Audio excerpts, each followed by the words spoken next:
Dan saudara, kini kita ajak Anda untuk melihat pernyataan terbaru dari Gubernur Jawa Barat, Ridwan Kamil, soal penanganan terkini dalam PSBB yang masih berlangsung ya, Reza ya, di Jawa Barat.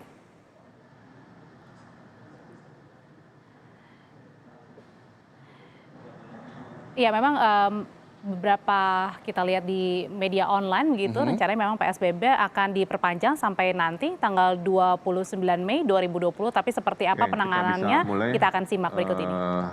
Rekan-rekan ya. Bismillahirrahmanirrahim. Assalamualaikum warahmatullahi wabarakatuh. Rekan-rekan media yang saya hormati, bersama saya Forum Komunikasi Pimpinan Daerah menemani kami untuk memberikan update keputusan dan hal-hal lain yang sangat penting untuk Provinsi Jawa Barat. Nanti jika ada pertanyaan-pertanyaan kepada beliau-beliau, nanti kami berikan waktu. Per hari Rabu ini, positif di Jawa Barat, kurva sudah melandai. Posisi kami ada di 1.700 yang positif, sembuh 411, meninggal 124. Jumlah yang sembuh sudah 3 kali lipat dari kurang lebih dari jumlah yang meninggal. Urutan masih sama, tertinggi masih Kota Depok, Kota Bekasi, Kota Bandung, Kabupaten Bogor, dan Kabupaten Bekasi, mengindikasikan masih mayoritas ada di zona Bodebek dan zona Bandung Raya, kira-kira begitu. Sebelum PSBB, persentase kasus Jawa Barat terhadap populasi itu ada di urutan 12. Setelah PSBB, karena kami bisa melandaikan kurva, maka posisi Jawa Barat, persentase kasus terhadap populasi sekarang ada di urutan 23, kira-kira begitu. Kami berdoa mudah-mudahan apa yang diupayakan membuahkan hasil. Kemudian juga kecepatan virus menular di akhir PSBB tahap 1 Jawa Barat ini sudah sepertiga sebelum PSBB. Jika sebelum PSBB ini kecepatan menularnya atau reproduksi COVID di angka 3, artinya satu pasien menulari 3 orang dalam sehari, sekarang indeksnya tinggal 1. Nah, menurut WHO, kalau indeks 1 ini bisa dijaga selama 14 hari, maka sebuah wilayah bisa didefinisikan terkendali.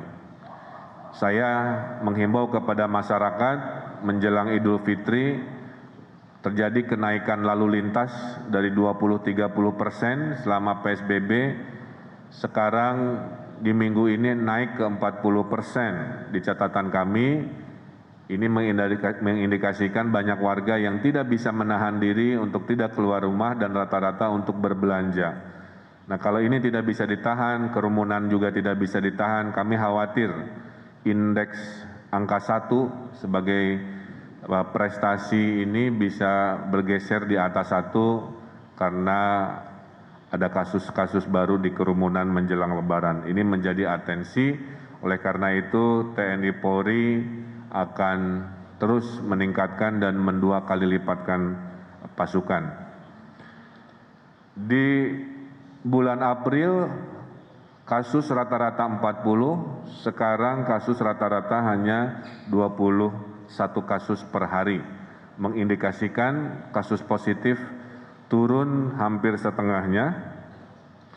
Kemudian juga rumah sakit pasien sudah turun dari akhir April 430, sekarang di 270, sehingga kapasitas ruang isolasi yang dipergunakan sekarang hanya 33%. Jadi kita belum ada masuk ke skenario yang pernah disiapkan, yaitu skenario terburuk mengkonversi gedung-gedung menjadi rumah sakit darurat karena masih ada ketersediaan yang cukup. Kesembuhan pasien juga meningkat hampir 20%, kematian menurun dari 7 jiwa per hari menjadi 4 per hari. Atas nama gugus tugas pemerintah Provinsi Jawa Barat, kami menghaturkan terima kasih kepada para dokter, para tenaga kesehatan yang sudah bekerja keras memberikan dedikasi waktu dan nyawanya untuk memenangkan perang melawan COVID ini.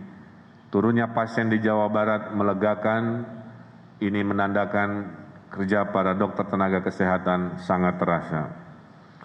Berikutnya, dalam evaluasi PSBB ini, kami melakukan analisa resiko kesehatan dan non-kesehatan, kemudian kami melakukan perhitungan yang hasilnya nanti saya umumkan daerah-daerah mana menghasilkan level kewaspadaan apa.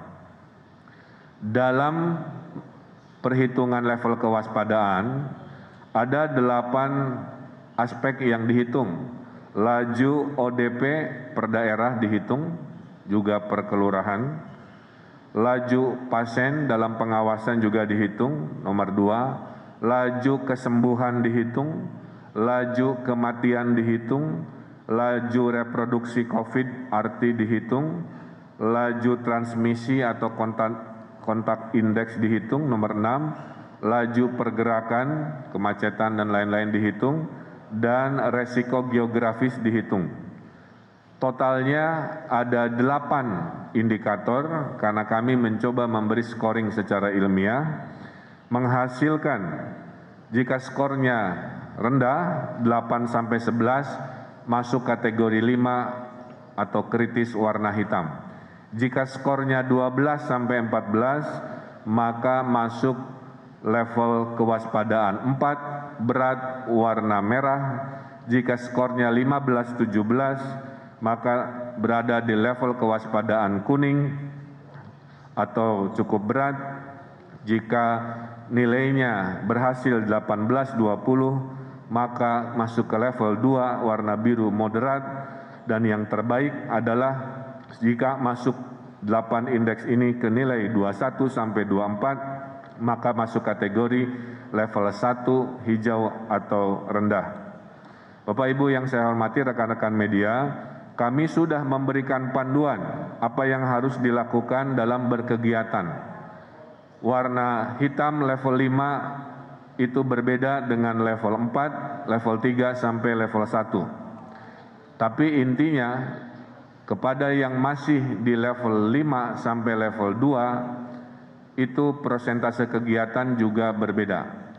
Di level 5 kegiatan mendekati 0, total lockdown tidak ada selama ini. Yang ada adalah di level 4 kegiatan 30% warna merah.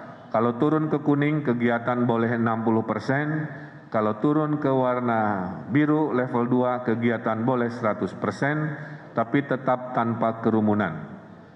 Yang boleh ada kerumunan hanya jika sudah masuk ke level 1 warna hijau.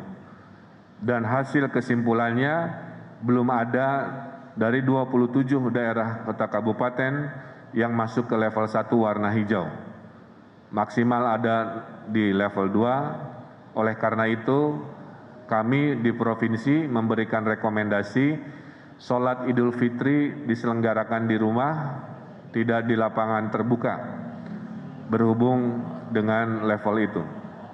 Nah, sekarang saya umumkan hasil dari 8 indeks tadi. Yang masih berada di level 5 tidak ada, level kritis, warna hitam.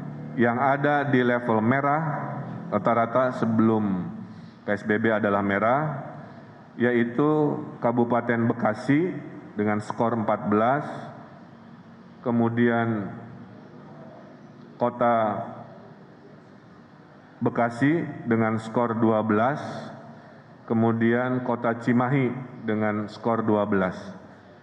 Jadi kepada 3 kota ini dan kabupaten diharapkan melanjutkan seperti yang sudah dilaksanakan. Kemudian ada 19 kota kabupaten berada di level kewaspadaan kuning, sehingga kegiatan boleh meningkat ke 60% dengan tetap jaga jarak dan protokol kesehatan. Kabupaten Bandung dengan skor 17, Kabupaten Bogor skor 16, Kabupaten Ciamis skor 17, Kabupaten Cianjur skor 16, Kabupaten Cirebon skor 16, Kabupaten Indramayu skor 17, Kabupaten Karawang skor 16, Kabupaten Kuningan skor 17, Kabupaten Majalengka skor 16, Kabupaten Purwakarta skor 15, Kabupaten Subang skor 16, Kabupaten Sukabumi skor 17, Kabupaten Tasikmalaya skor 17, Kota Bandung skor 16, Kota Banjar skor 15, Kota Bogor skor 16, Kota Cirebon skor 15, Kota Depok skor 16, dan Kota Tasikmalaya skor 17. Itu adalah 19 kota kabupaten yang masuk ke level 3 turun dari merah, total 70,4%. Kemudian sisanya berada di level 2 warna biru, kegiatan boleh 100% tapi tetap tidak ada kerumunan sosial dan lain-lain, yaitu Kabupaten Bandung Barat level 2 biru skor 18, Kabupaten Garut biru skor 18, Kabupaten Pangandaran biru skor 18, Kabupaten Sumedang biru level 2 skor 18, dan Kota Sukabumi biru level 2 skor 18. Total kalau dibagi ke dalam kecamatan, maka ada 236 kecamatan yang terdampak kasus, 37,7%, dan ada 390 kecamatan yang tidak ada pergerakan COVID, alhamdulillah 62,3%. Nah, kami juga akan memberikan status 54321 atau hitam, merah, kuning, biru, hijau kepada 5.300-an desa dan kelurahan. Masih ada yang kategori hitam 5,38%, kategori merah 18,3%, mayoritas ada di kuning kategori 3, desa dan kelurahan 54,9%, kategori biru 0,9%, kategori hijau alhamdulillah ada di desa-desa yang jauh, utamanya di Jawa Barat Selatan 5,34% untuk yang penduduk besar, dan kategori hijau desa dan kelurahan yang penduduknya sedikit 15,63%. Jadi Bapak Ibu, kurang lebih hasil dari 8 indeks tadi menghasilkan angkanya dikonversi menjadi level kewaspadaan. Nah, oleh karena itu berdasarkan data-data tadi, nanti data akan di-share kepada media, kemudian berdasarkan analisa keberhasilan menurunkan kasus 50%, mengurangi pasien dan sebagainya, tapi kami juga mendapati ada potensi kerawanan euforia dari Idul Fitri, maka kami sepakat gugus tugas untuk melanjutkan PSBB provinsi sampai tanggal 29 Mei 2020, tapi bentuk PSBB-nya adalah PSBB proporsional, yaitu menyerahkan prosentase PSBB-nya kepada kota kabupaten karena sudah diberikan data yang jelas posisi indeks masing-masing, sehingga nanti ada daerah yang fokus pada PDP, ada daerah yang fokus pada pemudik ODP, ada daerah yang fokus pada yang pasien positif, dan lain sebagainya. Nanti PSBB juga disarankan bisa pembatasan sosial, boleh pakai judul, boleh tidak, itu dilakukan di level desa dengan diskresi dari bupati dan kalau di kelurahan dengan diskresi dari wali kota.